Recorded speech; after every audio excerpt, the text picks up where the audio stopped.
What is going on, everybody? Welcome back to another Detroit Lions video. Now, last week we didn't really do an injury report video. There wasn't a lot of injuries to report on. There wasn't a lot of last-minute Lions news, but this week the Lions and the Vikings both have a lot of players missing the games. They have a lot of, problems with COVID this week, and there is a lot to report on as of last-minute news. So in today's video, we will be going over the injury report once again for this Week 9 matchup. Talk about who's playing, who's not playing, who's questionable, and some of the last-minute Lions news and some of the important Lions news for this week's game. Now, before we do get into the video, if you are new to the channel and are enjoying this Detroit Lions content, please consider liking the videos and subscribing to the channel. It only takes 2 seconds out of your day to do so, and it helps the channel out so much. So if you could do that, take those 2 seconds out of your day to like and subscribe. I would be greatly appreciated for it. But with all that being said, let's get into talking about this last-minute Lions news and the injury report, because there is a lot to talk about this week.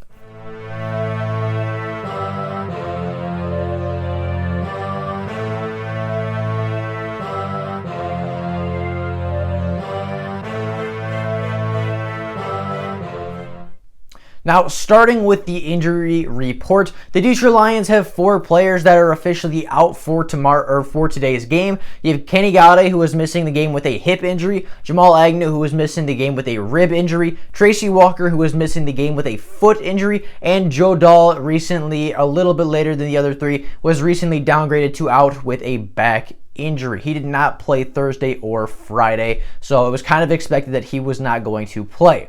Now, the Detroit Lions have 3 players that are questionable on the day. Christian Jones is questionable with a knee injury. He was limited in practice all week long. Darryl Roberts was questionable with a hip/groin injury. Again, he was limited in practice all week. And then Big V is questionable with a foot injury. However, he was full go and full practice on Friday, so it seemed as though by the end of the week, by the end of training, by the end of the practice week, he was ready to go for this week's game. Other than that, the Detroit Lions had 4 other players that were on their injury report early in the week, but are, have since practiced fully and are ready to go and, are listed as active for the game. Those 4 players are Taylor Decker, TJ Hawkinson, Danny Shelton, and Desmond Trufant. As I said, they were all on the injury report early in the week. However, recently on Thursdays and Fridays, they did all fully practice, and they all are ready to go and suit up for the Lions this weekend. Now, the Minnesota Vikings have quite a few injuries of their own. They have 3 players that are officially out for the game as of right now. Those 3 players are cornerback Holton Hill, who is out with a foot injury, cornerback Mark Fields, who is out with a chest injury, and cornerback Cameron Dantzler, who was out with a concussion that we talked about yesterday. Now, the Minnesota Vikings have 1 questionable cornerback. Harrison Hand is out with a hamstring injury, so he is not playing. However, the Minnesota Vikings have a couple of guys that, just like the Lions, were on the injury report early in the week and are no longer there. Those guys include CJ Ham, Adam Thielen, and Chase Chisena, I don't know how to pronounce it, but all of those 3 guys were injured early in the week or did not practice early in the week and are, as of right now, ready to go for this weekend's game. Now, that was the injury report. Obviously, the Lions have quite a few big names out. Kenny Golladay is huge. He's our starting wide receiver. Tracy Walker is huge. Our starting safety. Joe Dahl is our starting guard for us. Obviously, those 3 players are huge. Those three players not playing are going to be a huge impact for this game. But, the Minnesota Vikings are also missing a lot of secondary depth. Yesterday, we talked about how the secondary was very young and very inexperienced and wasn't playing well. Well, they're missing at least 3, if not 4 of their cornerbacks. So, I don't even know how many more cornerbacks they have on the roster, because, they have 3 guys that are officially out, 1 guy that is questionable. I know they have Jeff Gladney, but behind that, I'm not sure who they're going to be rolling out. Maybe Mike Hughes, but other than those 2, I don't know if the Minnesota Vikings carry 7 cornerbacks or not. So that will be very interesting to see how they handle that situation. There are a lot of big name injuries this week. There are a lot of starters not playing. There are a lot of key role players not playing this week, and there are a lot more guys that are questionable and may not not play as, to make the injuries even worse. The Lions had quite a bit of news this week. They had a lot going on in the organization and around the team. So to get into that, Matthew Stafford this week was put on the COVID-19 reserve list. He has tested negative several times since being put on the list.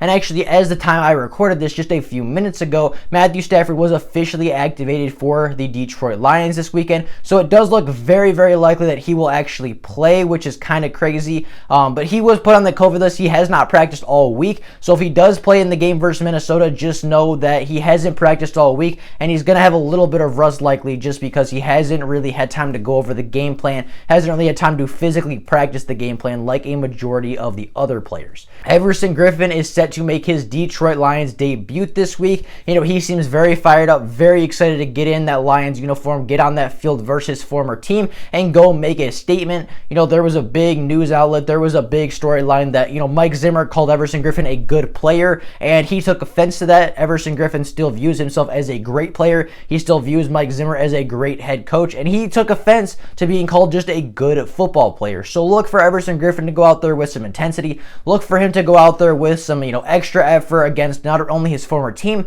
but a team that he feels disrespected by. Everson Griffin is going to go out there as a different animal. He's going to go out there and get sacks and get pressures. He's going to go out there with a fire lit under him, and he is going to play probably the best football we've seen out of Everson Griffin this season. Now, the Detroit Lions did make a signing the other day. They did officially sign wide receiver Mohamed Sanu to the practice squad. They brought him in for a workout earlier in the week, and they signed him to the practice squad, just for a little extra wide receiver depth. Obviously, that makes more sense now with Kenny Golladay and Jamal Agnew both out for this game. I would expect the Lions to pull up Mohamed Sanu this week for the, Minnesota Vikings game. I expect him to get pulled up from the practice squad for this week just to be an extra body, to be an extra wide receiver, and obviously be an extra person in there to catch passes from Matt Stafford, who is, again, as I said, looking very, very likely as though he is going to play in this week's game. Now, with all that being said, that is all I got for you guys for as far as injuries. That is all I got for you guys as far as last-minute Lions news. There was a lot this week. Actually, I got one more. The Lions had a staff member test positive for COVID this week, which is unfortunate. I'm not quite sure how they're handling it. I haven't seen that, they're shutting down the facilities or anything. Obviously, players are still continuing to get tested. So the Lions have a member of their staff that has officially tested positive for COVID-19, and they've placed Jared Davis and Jalen Elliott on the COVID-19 list as well. I don't believe either one has tested positive. I just believe it's due to contract tracing, and obviously they were around somebody that was tested positive. So a little bit of crazy news in the Lions world this week. We had a couple players get COVID, or not get COVID. We had a couple players put on the COVID list. We had a staff member of this team come down and test positive for the coronavirus, and we are making it. And the Lions also have a couple guys set to make their Detroit Lions debuts this weekend. So with all that being said, that is all I got for you guys from an injury standpoint. That is all I got for you guys today from a news standpoint. Quite a bit of news this week, right? Kenny Golladay is out. He's looking for a big contract. Tracy Walker's out. Joe Dahl is out. Jamal Agnew's out. All of those guys are role players, if not key stars to this team. And obviously the Minnesota Vikings secondary is looking increasingly thinner as the week goes on. And, again, I talked about this yesterday. It's something the Lions need to attack. It's something the Lions need to go out and, attack. They need to go after this secondary, and they need to test these cornerbacks because these corners are very thin. The corners that are playing for the Minnesota Vikings this weekend are going to be playing a lot of snaps. They don't have anybody to rotate in. They are going to get very tired. They're going to get very gassed. They aren't playing well to begin with. So, this is just more evidence to why the Minnesota Vikings secondary this weekend. We're going to see how much this lack of depth affects the Minnesota Vikings. We're going to see how missing 3, if not 4 of your top cornerbacks is going to affect the team. And, everything, I know the Lions are missing a lot of guys, but, the Minnesota Vikings are missing quite a few role players as well. Obviously, Adam Thielen isn't 100% as he was missing practices early in the week. So, this should be a very good game. The Lions are very far from healthy. The Minnesota Vikings are very far from healthy. There are some big injuries here. There are some big storylines as far as Matthew Stafford not playing or not practicing this week. Everson Griffin set to make his Lions debut. So there's a lot to look forward to this weekend, although we have a couple players on injured reserve, or although we have a couple players listed on the injury report, we have a lot to look forward to this weekend. Matt Stafford is officially back. Everson Griffin is arrived in Detroit, and we will see quite a few players step up this weekend, and maybe we'll hear a couple names we're not accustomed to hearing. So with all that being said, that is all I got for you guys today. Hope you guys enjoyed the video. Have an absolutely fantastic rest of your day. If there is Lions news before tomorrow, then I will do my best to make a video and let every single person know. But until then, that is all I got for you guys right now. Hope you guys enjoyed the video, and I will see you all tomorrow with more Lions content. Thank you all for watching, and go Lions.